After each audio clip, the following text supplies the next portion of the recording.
ಲೋಕಸಭಾ ಸಮರಕ್ಕೆ ರಣತಂತ್ರ ರೂಪಿಸೋಕೆ ದಳಪತಿಗಳು ಸಿದ್ಧತೆ ನಡೆಸ್ತಾ ಇದ್ದಾರೆ. ವಿಧಾನಸಭೆಯ ಮುಖಭಂಗದಿಂದ ಹೊರಬರಲು ಜೆಡಿಎಸ್ ಪ್ಲಾನ್ ಮಾಡ್ತಾ ಇದೆ.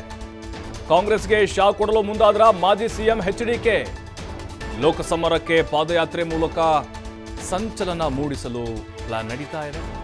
ಸಂಕ್ರಾಂತಿ ನಂತರ ಪಾದಯಾತ್ರೆನ ನಡೆಸಲಿದೆ ಎಚ್ಡಿಕೆ ಆ್ಯಂಡ್ ಟೀಮ್.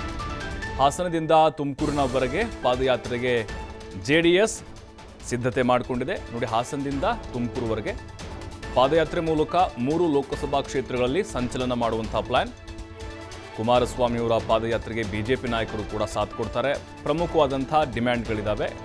ರೈತರ ಸಮಸ್ಯೆಗಳಾಗಿರ್ಬೋದು, ಕೊಬ್ಬರಿ ಬೆಳೆಗಾರರ ಸಮಸ್ಯೆಗೆ ಸ್ಪಂದಿಸೋಕೆ ಈ ಪಾದಯಾತ್ರೆ ನಡೀತಾ ಇದೆ. ಅಂದರೆ ಲೋಕಸಭಾ ಚುನಾವಣೆಗೆ ಒಂದು ಸ್ವಲ್ಪ ರಾಜಕೀಯವಾಗಿ ಲಾಭ ಆಗಲಿ ಅನ್ನುವಂಥ ಉದ್ದೇಶದಿಂದ.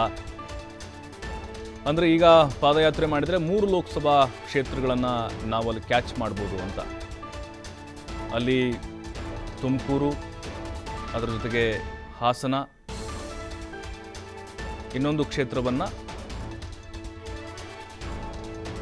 ಸಂಚಾರವನ್ನು ಮಾಡಿ ಸಂಘಟನೆಯನ್ನು ಮಾಡುವಂಥ ದೃಷ್ಟಿಯಲ್ಲಿ ಈ ಪಾದಯಾತ್ರೆ ಕೈಗೊಳ್ತಾ ಇದ್ದಾರೆ.